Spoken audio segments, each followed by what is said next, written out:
Hello, everyone, and welcome. Thank you for tuning into this Your Overseas Home webinar, where we're looking at financial planning, wealth management when you become an expat or you move to Cyprus. I'm Richard Way from the Your Overseas Home team, and I'll be hosting this session. It's great to have you with us, whether you're watching live or you might be watching a recorded version, which is available on the on-demand page of the Your Overseas Home website. So like I said, this is a financial planning themed session where we'll be focusing on Cyprus and its favourable tax regime and how to benefit from that and achieve financial security when you move there as an expat, perhaps as a retiree, which means we'll be looking at things like tax efficient ways to structure your worldly assets and investments, including income and pensions, and making sure that everything complies with cross-border regulation. Getting these things right should help make your new life on Aphrodite's Isle as affordable and enjoyable as possible for you. Cross-border financial planning is a complex subject. We know that, and getting specialist advice really is a no-brainer, which means it's about time I hand over to someone who knows all about that, our specialist speaker today, the person who's going to be providing us with all the information, all the valuable nuggets, and that is Cybrand. Is it Cybrand? Cybrand Mostert, a good Afrikaans tongue twister. It certainly is. Yeah, thank you, Richard. Cybrand is a wealth manager, and he's in fact an offshore investment specialist at international financial services provider Holborn Assets. We've got 30 minutes more or less for this session, starting with a presentation from Cybrand. We want to get you involved though as a listener, as the audience, so we welcome questions at any point. You can use the questions tool, which you should see on the dashboard, to ask a question, and then I'll pass them over to Cybrand at an appropriate time. I may well have a few questions myself as well to throw into the mix. But let's see how we get on. But that's enough from me for now. Cybrand, over to you. Thank you very much, Richard. I'd like to thank you for the opportunity, and I want to say hello to everybody out there joining. Thank you for joining us today. As Richard mentioned, my name is Cybrand Mostert. I am a CFP professional, and I have been looking after people's money for the last 25 years, specializing in offshore investments. I'm a regulated senior associate financial advisor with Holborn Assets, as mentioned before. And just a little bit on Holborn Assets. We are a multi-award winning financial services company with more than 25 years experience. We have got more than 250 advisors, and that number is growing all the time, in over 18 countries all over the world, and we manage more than $2 billion US dollars of our clients' money. So you're dealing with a reputable and well-established company. But to get back to our theme today, Cyprus, I'm welcoming you all here from Cyprus. In fact, I'm in Paphos in Cyprus, and the weather's lovely out here today. And if you ask yourself, why should you choose Cyprus as opposed to other countries? And there's a few reasons. I'll quickly run through them to you. Climate is one of them, and we'll start with climate. It's a beautiful sunny island. We've got more than 300 days of sunshine. Very, very good quality of life here. It's a safe country. We sleep with our doors open. Very warm and friendly and relaxed lifestyle and community here. We are very well located in the eastern Mediterranean. It's easy to travel from Cyprus. And there's a unique mixture of European and Middle Eastern cultures on the island.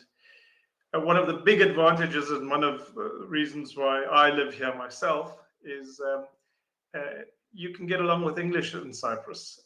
Everybody basically speaks English, of course, until somebody don't want you to understand them, then nobody speaks English.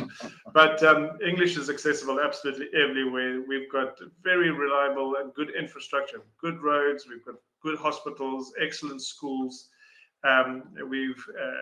Tertiary education is good as well. With good international universities having satellite campuses in Cyprus.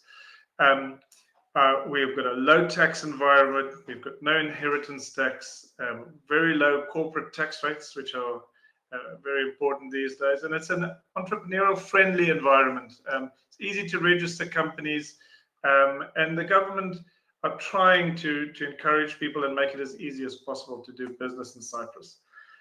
Some of the key attractions for us is obviously our flexible residency program that we have here. Cyprus is a full member of the EU, and by all indications, by this time next year, we will also be a member of the Schengen visa area.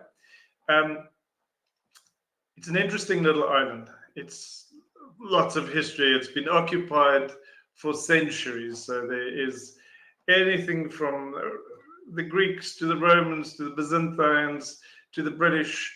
And you'll see all of that culture in the island when you travel through the island.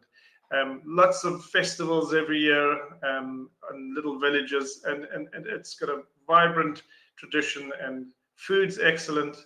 Like I mentioned before, the healthcare is very good, both private and public. And if you compare those, say, to the UK healthcare system, here you don't wait to see a doctor. You can phone today, and more than likely you're going to get an appointment today or tomorrow, or at worst within 2 or 3 days. Like I mentioned before, education's good. We've got good international schools, and they offer diverse curricula, both English and American. And then the most important bits, and why we are here, of course, is Cyprus offers a very, very favorable pension taxation regime, which makes it a very, very popular destination for people either retiring or looking for a place where they will pay less tax. So what are the benefits to becoming an expat in Cyprus? So our income tax rates are very low. The first 19,500 euros per year you don't pay any tax on, and therefore there's a progressive tax regime ranging from 0 to 35% maximum income tax. Foreign income is exempt from tax, so foreign dividends, foreign interest. If you've got non-domicile residence, you pay no tax on for 17 years. Foreign pensions, and this is the really important thing, is if you have got if you're a UK citizen, or you come from the US and you move to Cyprus and you retire in Cyprus, your pension is either taxed at 5% flat rate, of which the first 3,420 is not taxed at all, or alternatively, if your pension is very small, it might be worth using the normal tax rates, because you might get the first 19,000 completely tax-free. If you go for non-domicile status, which you would if you were going to move to Cyprus, then for the first 17 years, you don't have to contribute for the special defense contributions. And that basically just means that you're not paying any tax on dividends and interest or rental income from outside of Cyprus. In addition, if you move to Cyprus and you are still working and you have a nice high income, if you make more than 100,000 euros a year, you can get a 50% reduction in income tax. So you would be on a 35% income tax, but in fact you will then only pay 17.5% tax for the first 17 years. And if your income is a little bit lower than that, you can also qualify for a 20% reduction for 17 years. So what are some additional tax benefits is if you started a company or you moved your company's domicile from wherever it is to Cyprus, we have a flat income tax rate for companies of 12.5%. It's one of the best in the world. And this is regardless what your revenues are. You can make $1 billion and you'll still only pay 12.5% on it. We have got no wealth taxes, and this is the big one. There's no inheritance tax, so you can transfer your assets to your beneficiaries, to your children, without having to pay any tax. There's no gift taxes. You can gift money to your spouse, your close family, up to about the third degree without any tax implications. If you buy a property in Cyprus and it is less than 200 square meters, you will, for the first 200 square meters, if you're going to be living in that property, your VAT will be reduced from 19% to 5%. So that's a big advantage. You'll only pay the 19% on every square meter above the 200 square meters. 200 square meters house is a decent sized house. Cyprus has got double tax treaties with more than 65 countries, and crucially, including the US and the UK. And this is important because when you move, there's a lot of anxiety these days from British expats or people thinking of moving out of the UK about what the implications are of the residency and the recent changes in UK legislation regarding residency. But you've got to remember that if there is a joint tax agreement, the joint tax agreement takes precedence, and those stipulations, if you meet the joint tax agreement stipulations, then the home country stipulations are not relevant. Capital gains tax, generally, Cyprus doesn't charge any capital gains tax on any asset that is sold outside of Cyprus. There is, however, capital gains tax on property, investment property in Cyprus. So if it's your own house, there isn't, but for investment property is 20%. And to sum it up, Cyprus is really an attractive destination for retirees who want to maximize the benefit of paying as little tax as possible. It's easy to get non-dom status in Cyprus. It isn't a very long and hard process, and it's really if you're living in the UK, especially if you are looking for somewhere to go and live where the cost of living is lower than what it is in the UK, it's considerably lower.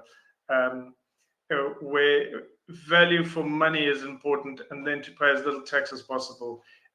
Cyprus is a really good opportunity. If you were earning, for instance, about £60,000 a year, you would be paying about £7,000 less tax if you lived in Cyprus, as opposed if you were on that same pension and you were living in the UK. So there's lots of reasons to come. I think it's a fabulous island.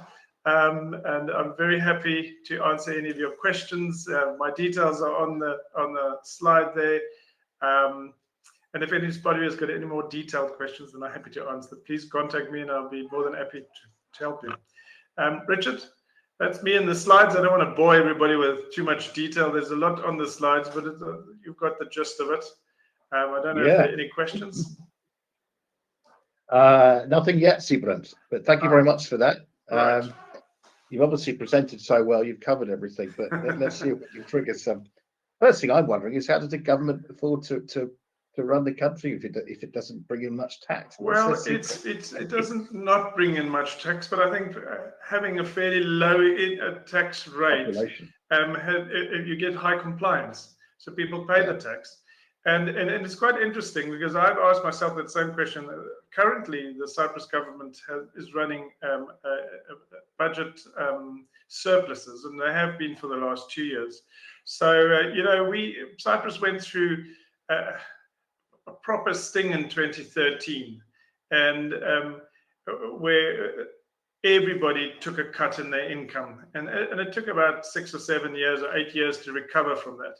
And since then, the Cyprus government has had one of their main aims is to be fiscally responsible, and they've done an excellent job. There's, with all politics, everybody complains about things, but the fact of the matter is Cyprus's ratings, their credit ratings have gone up every year for the last, I think it's 12 years or so. It's a really well run from that point of view. And somehow they've managed to eke out a surplus this year as well.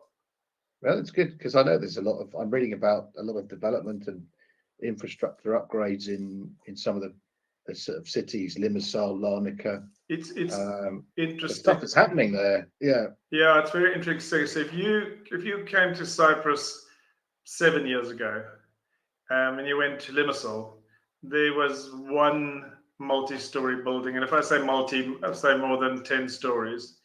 Now, if you drive from Larnaca Airport to Limassol, if you come over the hill at Paraklesia area, it looks like mini Dubai. You just see the skyscrapers going across. And so there's been immense development.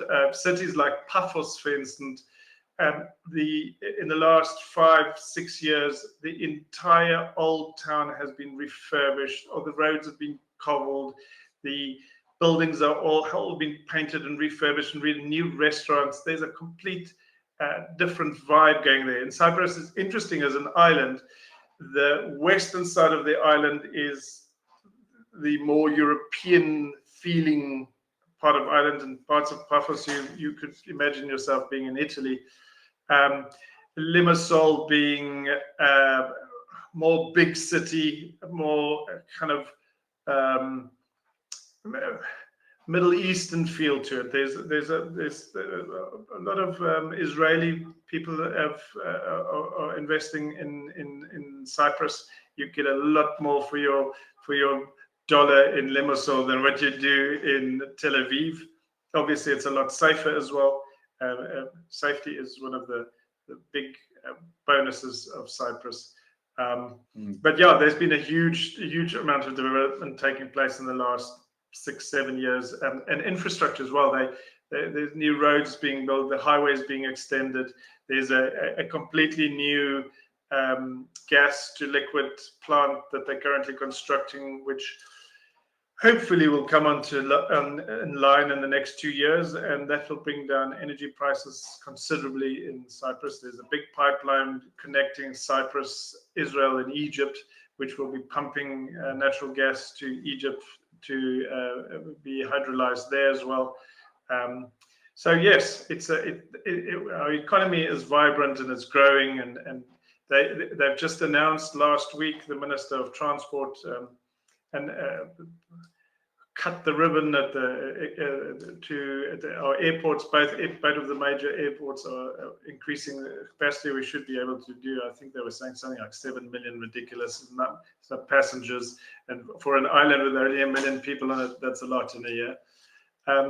So things are happening. It's a nice place to live. Yeah. And give us an idea of the clients. What's the sort of typical profile of your clients at the moment, who you're helping to move to Cyprus? So my clients, I'd say the typical profile of the client is large portion on the brink of retiring in the UK. So in a year or so before retirement, looking at options of where to go. They're looking for places where they can have a lower cost of living. So a lot of people are saying that. And they want a tax efficient regime. So they want to be able to usually move their UK pension out of the UK and then pay a lot less tax on it. Also, I've got clients who own either businesses, they own businesses, or they own property. So basically, most of my clients, the UK clients, we would look at what are we going to do with the property so that we can be as efficient as possible when it comes to inheritance taxes. I also have several clients still working and who move their companies to Cyprus. We're at a digital age. You don't have to live where you work anymore. And so having more and more of those people coming saying, well, you know what, actually, I can run my business from Cyprus. And if my business is in Cyprus, I'm going to pay a hell of a lot less tax than what if it was based in the UK. So I'd say between 38 and 70 is the age range, and they have middle income and up type of people, all looking for a bit of sunshine, a bit of tax relief, and investment options, offshore investment options, having the freedom to have access to all the options that you have in the rest of the world. Yeah. Well, actually, they're just talking about potential tax rises in the UK today because after the spending review. So it's just another example of why people are going to look at places like Cyprus. Yeah, it actually makes very good sense if you're able to do it, and if your commitments allow it. There's if you my and your age, you might have elderly parents, and it's quite difficult to leave. But if you can leave it, it's something I think you should consider, because it's substantial. You're looking at, if just the example of 20%. On £60,000 a year, in the UK, you're going to be paying about 20% will be your marginal rate. In Cyprus, if it's a pension, it's going to be 5%, and that's a substantial difference. And it has an effect on your standard of living, as simple as that. Yeah. And these clients of yours, typically, will they have personal pensions in the UK, maybe portfolio of investments, could be shares, could be absolutely funds, mutual funds, whatever the different types of investments, and you'll be able to take an overview of everything that they have, and then you'll put together a strategy or a plan, if you like, on how to either put them in a wrap or bring, I don't know. Absolutely. So we look at, we sit with every single client, and we look at their individual circumstances.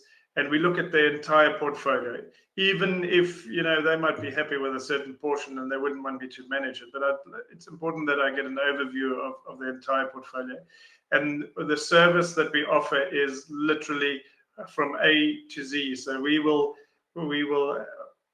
assess the client's portfolio.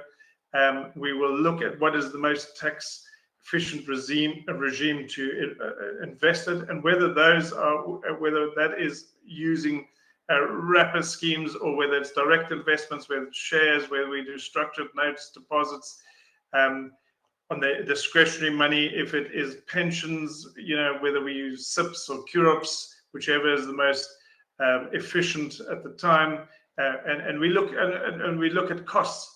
Because often people don't look at costs, but costs have a big effect. If you can lower those costs in 10 or 12 years' time, it could have quite a big effect on your portfolio. We then take the client's hand as well. We take people when they come across to Cyprus. I take them out. We go and have a look at areas so that we have an idea of what the island looked like, or where you could live, what you can get for your money. I think it's very important.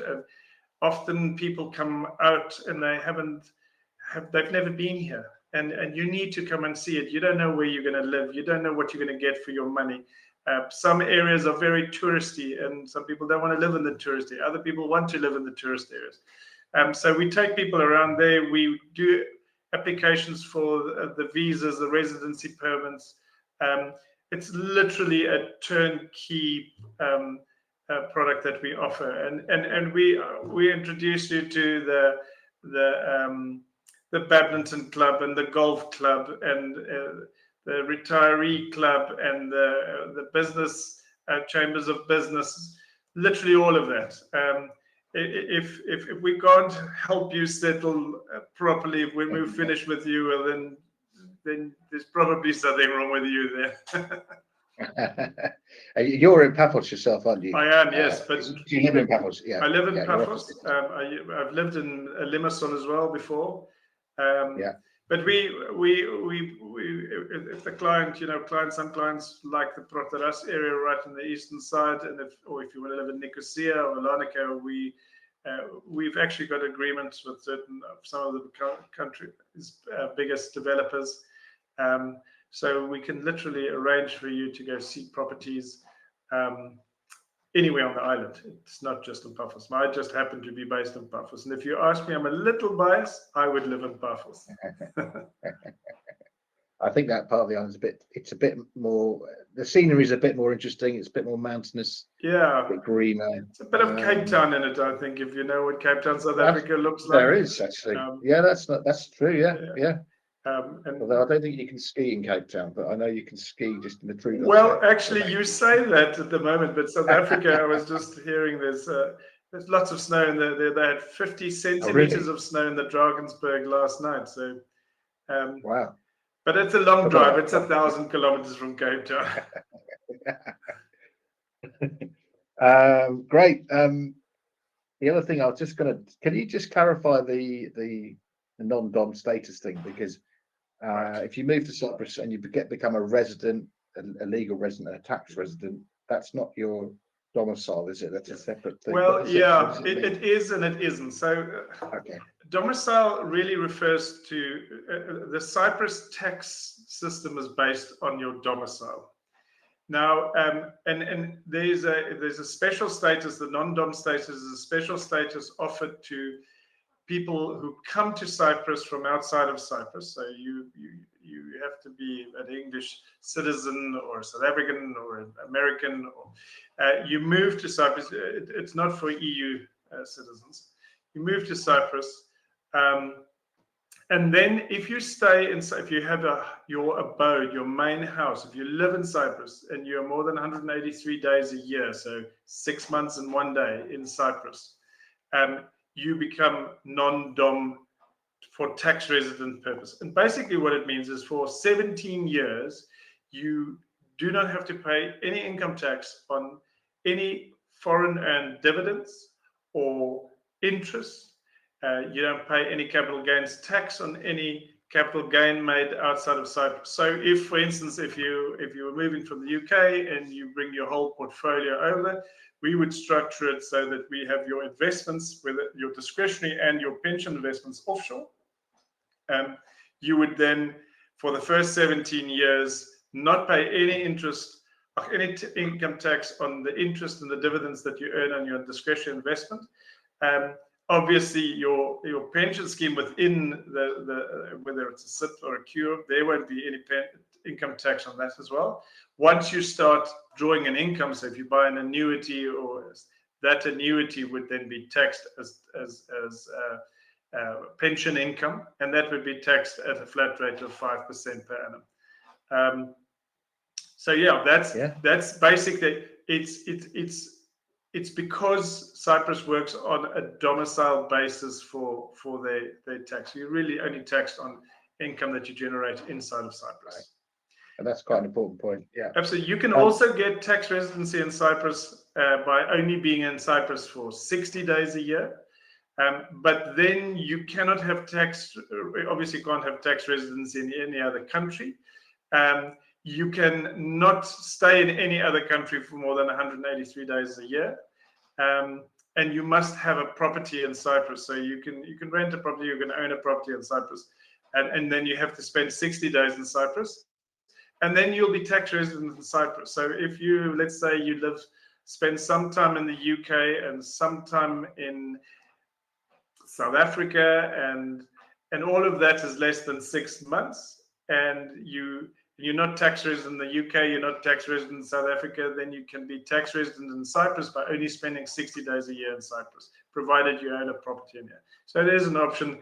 There's some flexibility. Yep. Yeah. And if you're a digital nomad, it's quite a nice option. Yeah, absolutely. I might be wrong here, but I remember speaking to someone, and this is tied in with what you're saying, that if you have a company in the UK, there's a way you could sell it when you move to Cyprus and avoid any capital gains. Is that because you moved the company, or? Yeah, well, there's a few ways of doing it, and you don't have to look at every single company and situation individually. But I mean, you could do a share swap, where you have a Cyprus company which buys the UK company, but the UK company, you're not buying it for money, you're buying it for the UK, for shares in the Cyprus company, and you could move your UK company to Cyprus without incurring a capital gain, because there isn't there isn't an actual change of ownership. It's just a change of domicile. But it's important that each individual case we have to look at and see, because it doesn't apply to everybody. You have to comply to certain criteria to be able to do that, but possible. But certainly there are loopholes in. Yeah, absolutely. And that's our job, is we sit down, we have a consultation with you, and we look at what are the options. So obviously we won't do anything that is not legal, but within the realm of what is legal, we will explore every opportunity for each individual client and tailor make it for their personal needs. And typically how soon before someone is planning to move to Cyprus, would you like to start talking to them? Because obviously there's quite a lot to. Yeah, look, I would say Sure. absolute minimum 6 months.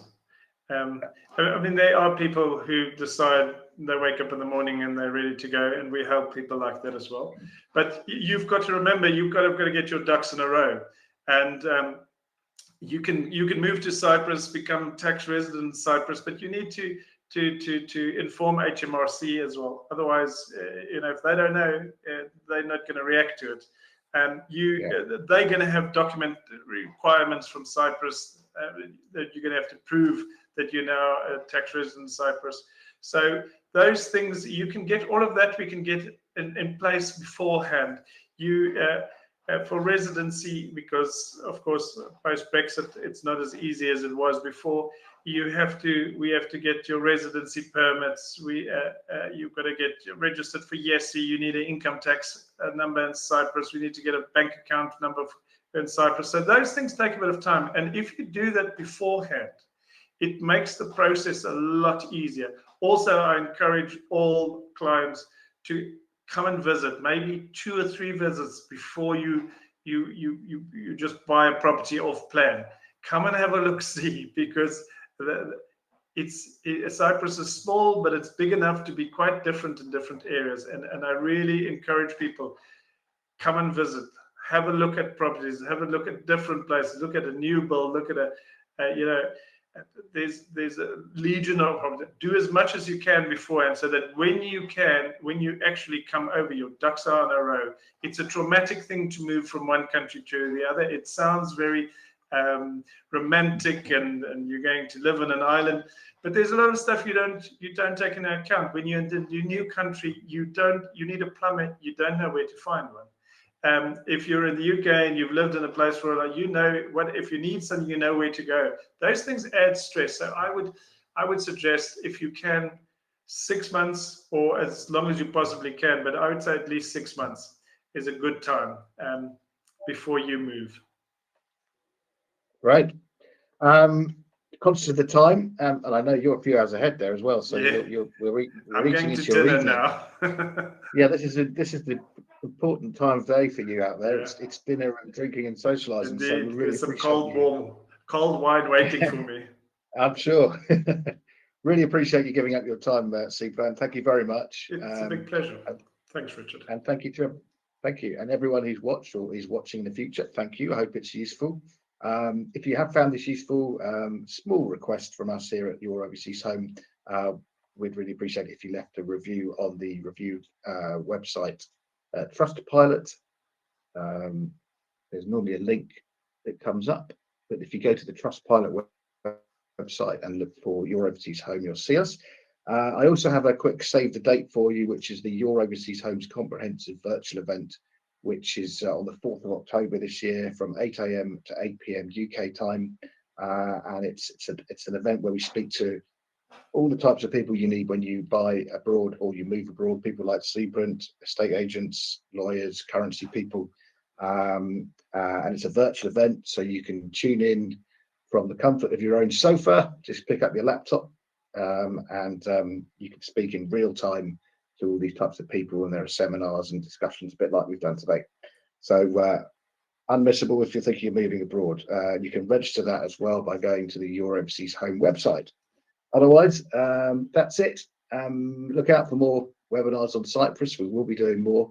And make use of people like Seabrant, really useful, full of information. He's out there on the island, ready to help you. So make use of him. Thanks again, Seabrant. Thank you very much, Richard. I can just, one last word. Yep. Save that date because it's a lovely day. It's very valuable. You're going to have fantastic information coming on them. And then my information's on the board there. Please contact me anytime you like. I'm available, and we look forward to chatting to you. Answer if you've got any specific questions, let us know. I'll be happy to speak to you individually. Fantastic. Thanks, Richard. Have a lovely evening. Enjoy your wine. Thanks. Will do. Cheers. Bye-bye.